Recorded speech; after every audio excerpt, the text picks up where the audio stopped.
حضرت شیخ احمد مجدد الفسانی علیہ رحمہ فرماتے ہیں، جو شخص اپنے اوپر 10 چیزوں کو لازم کر لیتا ہے تو لازمی نتیجہ یہ ہوتا ہے کہ وہ متقی بن جاتا ہے۔ وہ 10 چیزیں کون سی ہیں؟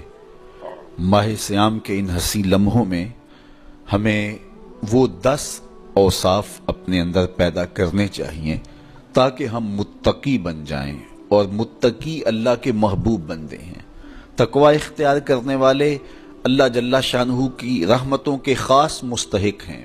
جنہیں تقوی کا نور نصیب ہوتا ہے وہ اللہ کی رحمتوں کے سائے میں آ جاتے ہیں۔ اگر ان پر مصائب، آلام، مشکلیں آتی ہیں تو ان کے تقوی کی وجہ سے اللہ انہیں راستے عطا کر دیتا ہے۔ وَمَن يَتَّقِ اللَّهَ يَجْعَل لَّهُ مَخْرَجًا وَيَرْزُقْهُ مِنْ حَيْثُ لَا يَحْتَسِبُ۔ اللہ اکبر۔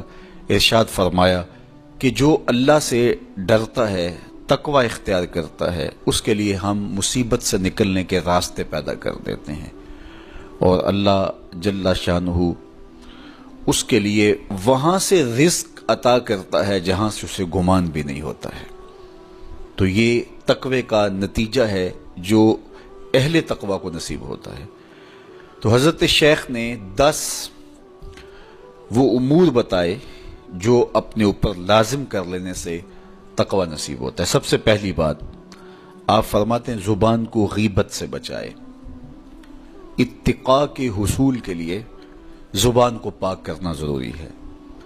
انسان کے زیادہ تر گناہ اس کی زبان کی وجہ سے ہیں، اور غیبت یہ بدترین عمل ہے، اور اس کو بدکاری سے بھی برا قرار دیا گیا ہے۔ الغیبت اشد من الزنا۔ تو اپنی زبان کو غیبت سے بچائے۔ دوسری بات ارشاد فرمائی کہ بدظنی سے بچے، کسی سے خواہ مخواہ بدگمان ہو جانا اور اپنے دل کو کسی کے لیے میلا کر لینا اور اس کی بدگمانی دل میں پالنا، تو یہ تقوی کے منافی ہے۔ تو کسی کی بدگمانی سے، بدظنی سے اپنے دل کو بچائے، زبان کو غیبت سے بچائے، دل کو بدگمانی سے بچائے، اور مسخرہ پن سے بچے۔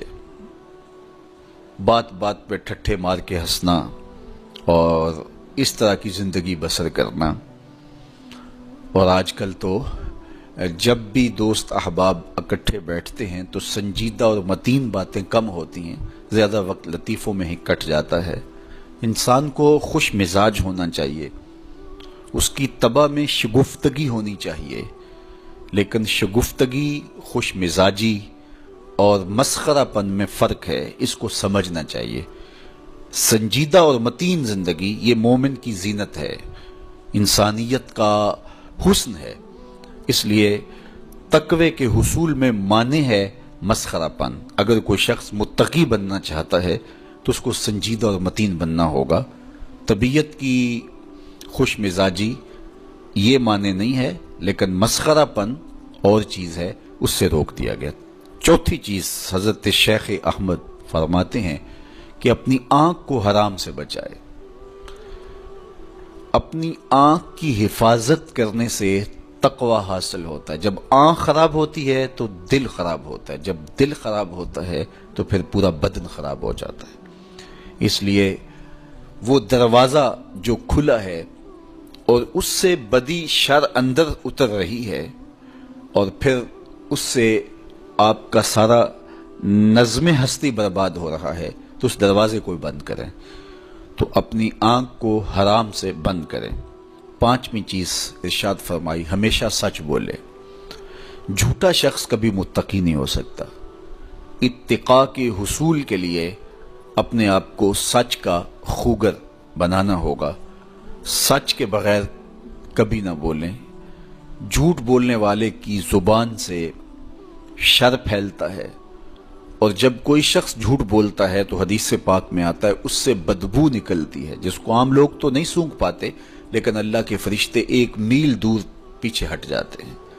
تو مومن سچا ہوتا ہے، مومن جھوٹا نہیں ہوتا، اور تقوی کے حصول کے لیے سچ شرط ہے۔ چھٹی چیز ارشاد فرمائی، ہر حال میں اللہ کا احسان مانے۔ جب کوئی بھی انسان پر بہتری آئے تو اس وقت یہ کہے کہ یہ میرے رب کا احسان ہے کہ مجھے یہ حاصل ہوا ہے۔ بہت سارے لوگ اپنی محنت کا نتیجہ قرار دیتے ہیں کہ یہ میں نے کیا تو اس کے نتیجے میں یہ ملا۔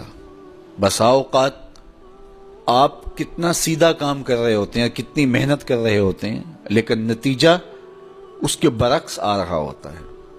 سیدنا علی المرتضی رضی اللہ تعالیٰ عنہ فرماتے ہیں میں نے اللہ کو اپنے ارادوں کی شکست سے پہچانا، تو یہ اس کی کرم نوازی ہے کہ اس نے ایسا کر دیا۔ صحت میرا کمال نہیں، یہ اللہ کی عطا ہے۔ علم میرا کمال نہیں، یہ اللہ کی عطا ہے۔ لہجوں کی خوبصورتی یہ اس کی عطا سے ممکن ہے۔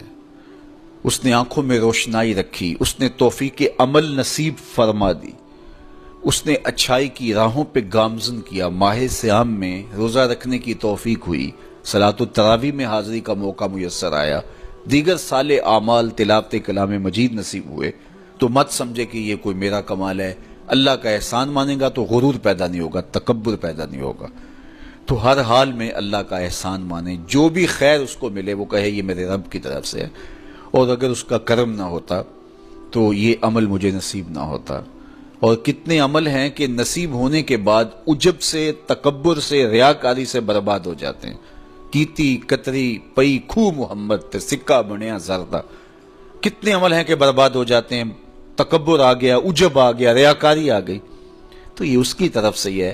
تو جب یہ کہے گا تو عجب، تکبر، غرور کچھ پیدا نہیں ہوگا، تو پھر عمل قبول ہوگا اور انسان تقوی کی منزل تک پہنچے گا۔ ساتویں چیز، اپنا مال راہ حق میں خرچ کرے، ناحق راستے پر ایک درہم بھی خرچ نہ کرے۔ کمایا ہوا مال راہ حق میں خرچ کرنے سے اتقاء کی دولت نصیب ہوتی ہے۔ اللہ قیامت کے دن بندے کے قدم اپنے حضور سے ہٹنے نہیں دے گا جب تک اس سے 3 سوال نہیں کر لے گا۔ ان میں سے ایک سوال یہ ہوگا کہ مال کمایا کہاں سے، مال خرچ کہاں کیا۔ جس طرح مال حلال کمانا ضروری ہے، مال کو جائز جگہوں پہ خرچ کرنا بھی ضروری ہے، حق کے راستے پہ خرچ کرنا بھی ضروری ہے۔ اس لیے یہ اپنی طبع کے اندر لازم کر لے کہ کبھی بھی اس کا مال کسی ناجائز اور فضول کام میں خرچ نہ ہو، راہ حق میں اس کا مال لگے۔ 8ویں چیز، نفس کے لیے کبھی بڑائی بلندی نہ چاہے، اس سے طبیعت میں سرکشی آئے گی اور تقوی کے راستے میں یہ عمل مانے ہے۔ اور نمازوں کی حفاظت کرے، نمازوں کی اگر حفاظت نہیں کرتا تو باقی سارے عمل اس کے پاس ہیں، تو وہ متقی کیسے بن سکتا ہے؟ چونکہ یہ تو اسلام کا بنیادی فریضہ ہے جو اہل ایمان پر لازم کیا گیا ہے، جو کسی صورت کے اندر بھی، حتیٰ کہ حالت بیماری کے اندر بھی معافی جس کی نہیں ہے، سفر کے اندر بھی نماز کی معافی نہیں، مختصر کر دی گئی، قصر کر دی گئی، لیکن معافی نہیں دی گئی، حالت جنگ کے اندر بھی اس کی معافی نہیں ہے۔ تو نمازوں کی محافظت کرے۔ اور 10ویں چیز، حضرت شیخ فرماتے ہیں عقیدوں کی صحت کا خیال رکھے، اپنے عقیدے، اپنے نظریات خوبصورت رکھے۔